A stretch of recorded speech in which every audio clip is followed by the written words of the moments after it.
Mesdames, Messieurs, merci de nous préférer. Bonsoir à vous. Voici le sommaire. Accréditation pour la couverture médiatique de l'élection présidentielle du 12 avril 2026 au Bénin. Les professionnels des médias de la presse étrangère ont jusqu'au vendredi 27 février 2026 à 17h pour faire leur demande en ligne sur le site internet de l'ARAC. Le bien-être, un mot simple, mais une réalité que beaucoup cherchent, sans toujours savoir où le trouver. Dans un quotidien rythmé par les obligations, les préoccupations et la course contre le temps, prendre soin de soi devient souvent une option alors qu'il devrait être une priorité. Vous suivrez le reportage d'une équipe de la télévision Maranatha Bénin dans cette édition. Hors du Bénin, le président du Nigeria ordonne le déploiement de l'armée dans une zone du centre-ouest après une attaque ayant fait au moins 162 morts mardi et dont les djihadistes de Boko Haram sont accusés d'en être responsables. Les professionnels des médias de la presse étrangère souhaitant couvrir l'élection présidentielle du 12 avril 2026 dans notre pays, le Bénin, sont invités à adresser leur demande d'accréditation en ligne à l'ARAC. La dite demande doit être exclusivement adressée via le menu Service accréditation sur le site internet de l'ARAC, accessible à l'adresse www.rac.bj. Elle doit comporter en objet la mention couverture médiatique de l'élection du duo président et vice-président de la République de 2026. Selon le communiqué publié ce mercredi par la Haute Autorité de l'Audiovisuel et de la Communication RAC et signé par son secrétaire général François Aoudo, la demande devra également inclure le nom de l'organe de presse représenté, les informations relatives aux journalistes, réalisateurs, cadreurs, etc., et la fonction occupée au sein du média. La date limite de dépôt des demandes est fixée au vendredi 27 février 2026 à 17h. Dans le silence des ateliers, loin des projecteurs, il existe des mains expertes qui redonnent vie aux machines fatiguées, des regards précis qui trinquent le moindre défaut, le plus petit, et des alignements, la plus fine imperfection. Ici, rien n'est laissé au hasard. Chaque millimètre compte. Chaque geste a son importance. On suit cet élément. Alfred est mécanicien réparateur. Il s'est spécialisé dans le métier d'ajusteur de cylindres. Une profession de plus en plus rare qu'il exerce toujours avec passion, voire une véritable histoire d'amour qu'il entretient avec le métal depuis plusieurs années déjà. Ça fait longtemps que je fais ce métier-là, quoi. Au moins 26 ans d'abord. Il n'y a pas beaucoup qui font ce travail-là. Parce que c'est difficile. Outils à la main, yeux rivés sur la roue, Alfred répare et ajuste avec minutie. L'artisan mécanicien s'évertue chaque jour à fixer un à un les rayons selon leur calibre et leur longueur. Il y a plusieurs qualités de rayons, quoi. J'achète ça sur les Ibo. Mais parfois aussi, attends pas. Il y a 300 par 17 et encore 250 par 18. Parce qu'il y a les rayons dimension par dimension. Le métier d'ajusteur de roue est un travail laborieux, mais surtout un savoir-faire et un talent que ses fidèles clients lui reconnaissent volontiers. J'ai l'habitude de venir ici. Je trouve qu'il fait bien son travail. Si je dois le régler, je dois débourser à peine 1500 ou 2000 ou 2 roues. Parfois même, il avance les frais pour le client. Et comme beaucoup de métiers relevant de la mécanique, celui d'ajusteur de cylindres n'est plus seulement l'apanage des hommes. Fali Latou, ancienne coiffeuse de métier, l'a bien compris. Ce n'est pas mon métier, c'est celui de mon oncle. C'est lorsqu'il est submergé de travail que je l'aide. J'apprécie la manière dont il travaille et cela m'a poussé à l'imiter. Bien plus qu'un simple mécanicien, l'ajusteur de cylindres devient presque un acteur non négligeable du recyclage en redonnant une nouvelle vie aux roues usées. Le bien-être, un mot simple, mais une réalité que beaucoup cherchent sans toujours savoir où le trouver. Dans un quotidien rythmé par les obligations, les préoccupations et la course contre le temps, prendre soin de soi devient souvent une option alors qu'il devrait être une priorité. Reportage. La ville s'éveille doucement. Dans certaines rues encore calmes, des silhouettes avancent d'un pas régulier. Basket aux pieds, regard fixé devant soi, ces marcheurs ont déjà commencé leur quête quotidienne, prendre soin de leur corps pour garder l'équilibre. Plus loin, le marché s'anime progressivement. Les étals se parent de couleurs vives, fruits juteux, légumes frais, produits naturels soigneusement disposés. Ici, le bien-être commence dans l'assiette à travers des choix alimentaires plus sains et plus naturels. Au cœur de la ville, certains espaces offrent une atmosphère totalement différente. Lumière tamisée, musique douce, silence reposant. Des lieux pensés pour permettre au corps et à l'esprit de se relâcher loin du bruit et du stress ambiant. Sous les arbres, dans les quartiers, des petits groupes se forment. Des voisins échangent, rient, partagent des moments simples. Ces instants de convivialité participent aussi à l'équilibre intérieur. Dans d'autres endroits, le calme est encore plus profond. Des lieux de recueillement où le silence, la prière et la méditation permettent à chacun de retrouver une paix intérieure. Le bien-être se lie ainsi dans les gestes les plus ordinaires. Marcher, bien manger, se reposer, partager, se recueillir. Des habitudes simples, accessibles à tous, qui contribuent à créer une harmonie entre le corps, l'esprit et le cœur. Face aux ennuis, aux problèmes de la vie, d'aucuns pensent que se plaindre ou murmurer contre le Créateur est mieux.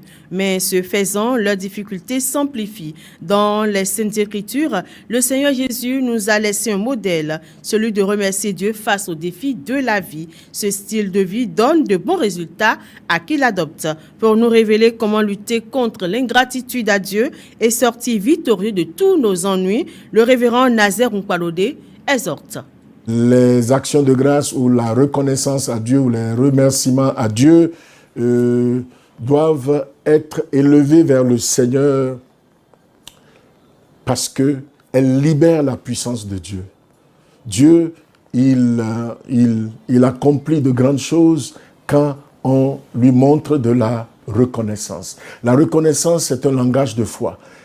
Voyez-vous, donc je l'ai dit tout à l'heure, lorsque Jésus était devant la tombe de Lazare, où il devait le ressusciter, quand il a élevé les regards vers le ciel et voulait prier, il a dit, Père, je te rends grâce de ce que tu m'exauces toujours.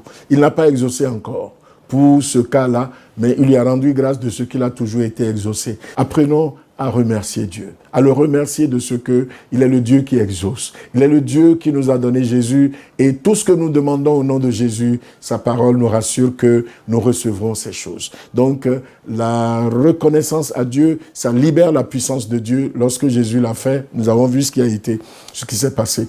Le cas de la multiplication de pain dont j'ai parlé, dans les Écritures, il est dit, il a été rapporté que lorsque le pain a été multiplié, quand Jésus a rendu grâce. On n'a pas dit quand il a prié. Quand il a rendu grâce, il y a eu multiplication de pain. Et c'est ce qui a été rappelé plus tard. Donc, comprenons que les remerciements à Dieu apportent la puissance de Dieu qui agit. Et cela, si nous apprenons à faire ainsi, nous verrons la puissance de Dieu se manifester, la grâce de Dieu se manifester à notre endroit. On poursuit cette édition pour parler cette fois-ci des femmes de pasteurs. Elles jouent un rôle souvent discret mais essentiel. Soutien spirituel, accompagnement social, coordination des activités de l'Église. Leur engagement est apprécié par les fidèles qui reconnaissent leur influence dans la vie de la communauté. Eh bien, reportage Félicité Bouton, Cyril Agbo. Dans la communauté chrétienne, les femmes de pasteurs occupent une place singulière. Soutien, accompagnement et engagement dans la vie de l'Église. Leur rôle est apprécié par les fidèles, souvent au-delà de ce que l'on peut imaginer. Vraiment, les femmes de pasteurs dans mon Église, je les apprécie tellement. Elles m'inspirent vraiment. Leur habillement, leur manière de se comporter, Elles sont des modèles dans leur manière de coiffure, je vais dire dans tous les domaines. Je vois qu'elles sont des gens qui aiment collaborer. Pasteur Siansi to agume eyin iyanami o eyin kogona meto miton to nyon si esi apahwe ire no klonu e me gbe yin si bo yin agunvile de yeso nga no gbon to asotro si won domain bo won do ran do fa. Pasteur Siansi to agume eyin iyanami ye no gokona mi union le. Derrière ces regards admiratifs, les femmes de pasteur expliquent elles-mêmes leur engagement et la manière dont elles accompagnent la communauté. C'est de soutenir son mari en tant que pasteur dans le ministère. Diriger aussi les mouvements des femmes sur les assemblées. Elles exhortent, elles encouragent, elles soutiennent le social. On organise des séminaires, le séminaire des couples pour pouvoir les amener à comprendre mutuellement dans les couples, pour pouvoir développer l'harmonie qu'il faut dans le couple, afin que les couples chrétiens soient heureux comme nous le souhaitons et avoir de bonnes démarches dans le Seigneur. Voilà. Elles ont l'habitude de les conseiller pour les mettre sur le bon chemin dans le Seigneur, pour ne pas tomber dans les chutes. Miano do edehwo wole binu do agun de memite lo miano dehwo do agun si tame do awe gon miano po asumi ton le po miano kon ro po me bona wazo de okun no iro mi no agun bile o mino kun nu ye de na no gbon de na zangbon bo mina no po okun no po do kon ro po me o ewe mi no kle alile ye asupo asipo ina no kon ro po me ina yi wanu ye de. Coordination des activités de l'Église, accompagnement des fidèles, soutien aux enfants et aux familles, les responsabilités sont multiples et touchent toute la communauté. Leur engagement est au cœur de la vie de l'Église. Respectées et admirées, elles incarnent le lien vital entre le pasteur et la communauté. Hors du Bénin, à présent, 162 mois après l'attaque armée du village de Woro dans l'état de Kwara au Nigeria, le parquet libyen a ouvert une enquête après la mort par balle de Saif al-Islam Kadhafi. Les pourparlers ukraino-russes à Abu Dhabi sous médiation américaine sur fond de combats persistants. C'est l'essentiel de l'actualité internationale et on retrouve Félicité Boton. Au Nigeria, des hommes armés ont attaqué le village de Woro dans l'état de Kwara, faisant au moins 162 morts selon la Croix-Rouge nigériane, tandis que les recherches se poursuivent. Des liens sont évoqués entre des membres du groupe djihadiste La Kourawa et l'État islamique au Sahel, actif au Niger voisin. Bien que la région ne soit pas un fief habituel de Boko Haram, la recrudescence des violences a conduit Abuja a renforcé la sécurité avec un appui militaire accru des États-Unis malgré des divergences sur la nature des violences. En Libye, après avoir confirmé la mort par balle de Saif al-Islam Kadhafi, fils de l'ex-dirigeant libyen Muammar Kadhafi, le parquet général de Tripoli a annoncé l'ouverture d'une enquête pour identifier les auteurs de l'assassinat. Selon le procureur, des médecins légistes ont examiné mardi sa dépouille à Zenten, dans l'ouest du pays, concluant à des blessures mortelles par balle. Recherché par la CPI pour crimes contre l'humanité, Saif al-Islam Kadhafi avait été arrêté en 2011, condamné à mort en 2015, puis amnistié. Son avocat affirme qu'il a été tué à son domicile par un commando non identifié. Les négociateurs ukrainiens et russes poursuivent ce jeudi à Abu Dhabi une deuxième journée de pourparlers sous l'égide des États-Unis visant à mettre fin à près de 4 ans de guerre en Ukraine. Kiev évoque un possible nouvel échange de prisonniers dans un avenir proche, seul résultat concret obtenu lors des précédentes discussions. Moscou affirme de son côté constater des progrès tout en maintenant ses exigences, notamment sur la région de Donetsk. Sur le terrain, les combats et les frappes russes se poursuivent, renforçant le scepticisme quant aux chances de succès de ces négociations diplomatiques. C'est la fin de cette édition. Merci pour votre attention. Je vous retrouve demain à la même heure pour une autre édition. Plaise au Seigneur.